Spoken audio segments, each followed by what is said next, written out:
OK, maintenant qu'on a des balles qui bougent sur notre écran, on va vouloir que les balles rebondissent contre les murs. Donc, ce que j'ai fait, là, juste pour vous montrer le principe, c'est que j'ai défini dans nos balles bleues, rouge, bleu et jaune, un déplacement en Y qui est égal à 0. Ça veut dire que nos balles se déplacent juste dans la direction des X. Et ce qu'on va vouloir, c'est que la balle jaune ici rebondisse, que la balle bleue rebondisse et que la balle rouge rebondisse. Donc, on va vouloir que les balles rebondissent quand leurs coordonnées, ici, notre valeur de x plus le rayon dans le fond, va être égale ou va dépasser une paroi. OK, donc allons-y tranquillement. Donc, ce qu'on va vouloir faire, c'est avant de déplacer la balle, avant de la dessiner, on veut vérifier s'il y a un rebondissement contre un mur à faire. Donc, commençons par regarder le mur de droit ici.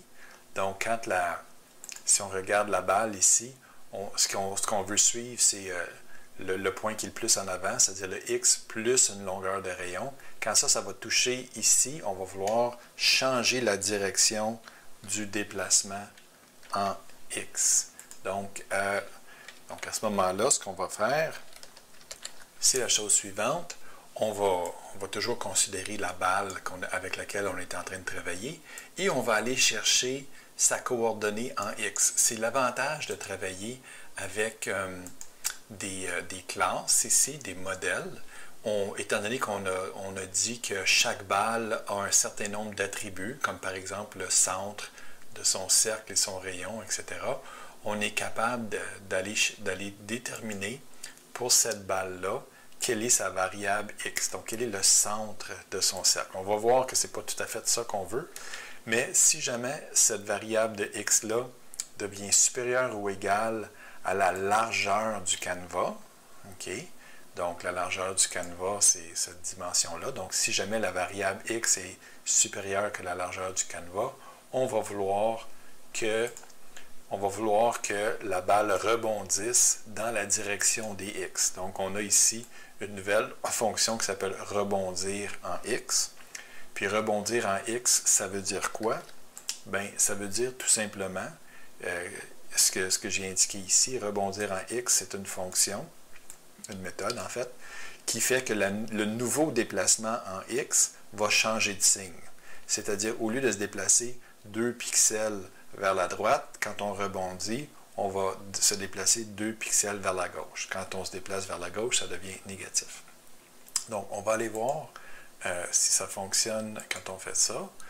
Donc, ici, on est en train de travailler juste avec la paroi de droite. Donc, il n'y a pas eu de rebondissement ici. Mais oups, on vient de voir que la balle bleue a rebondi et la balle rouge a rebondi aussi. Regardons ça de près encore.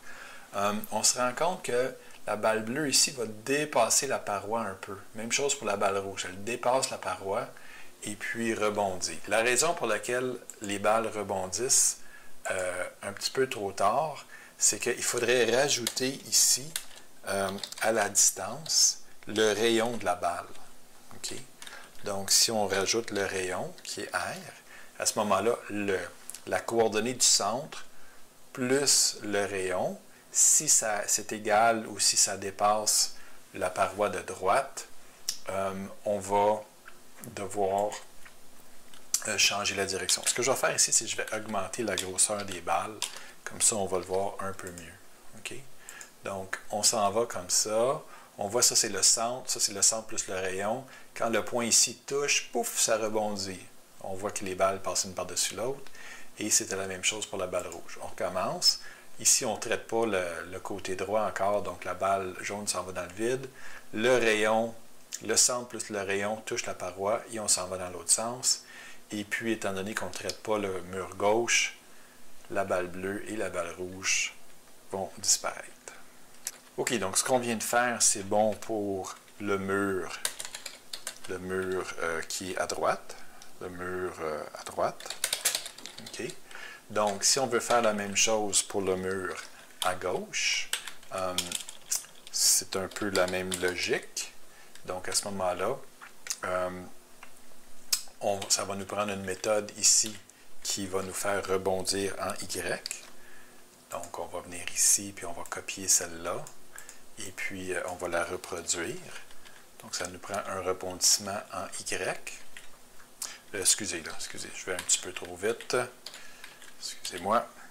On va se servir de ça tantôt quand on va aller dans l'autre direction. Donc c'est pas vrai qu'on s'en va on va encore vouloir rebondir en X, sauf que on va vouloir rebondir quand le centre moins le rayon va être égal à 0 ou plus petit.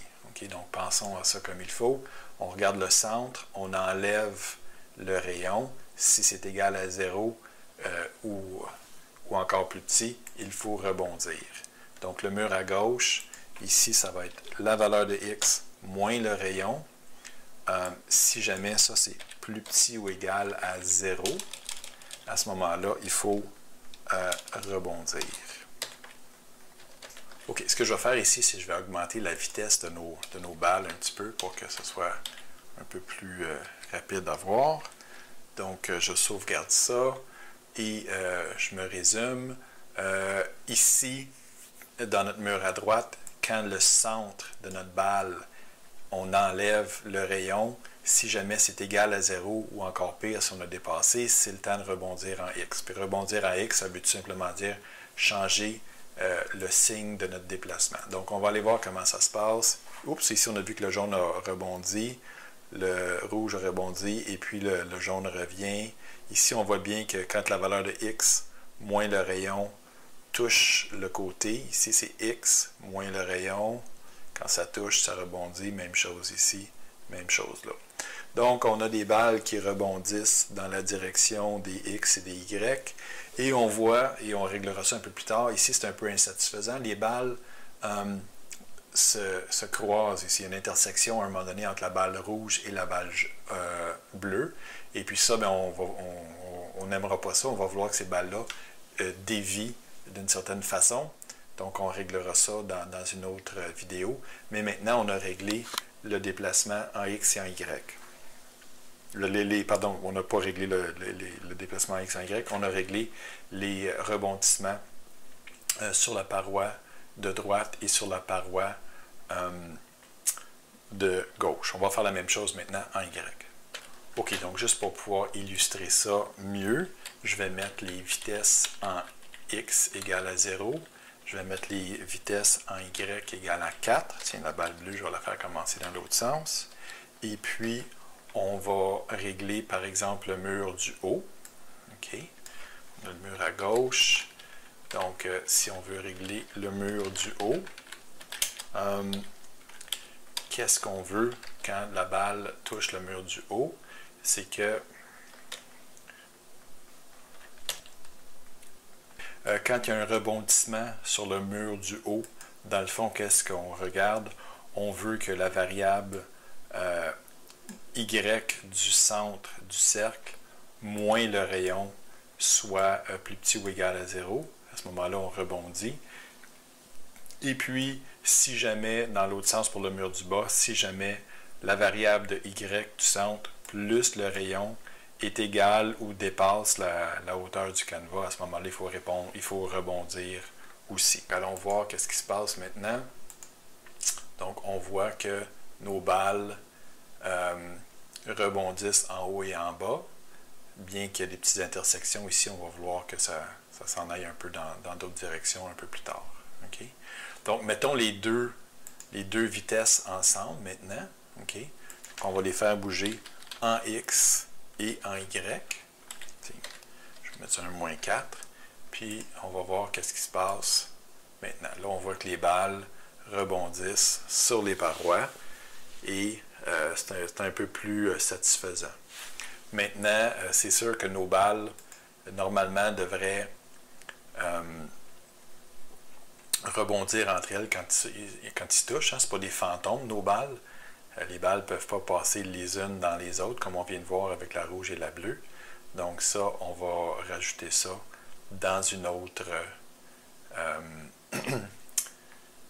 vidéo. On va se charger là, de vérifier comment on peut faire rebondir les balles quand elles se touchent entre elles, ce qu'on appelle des collisions.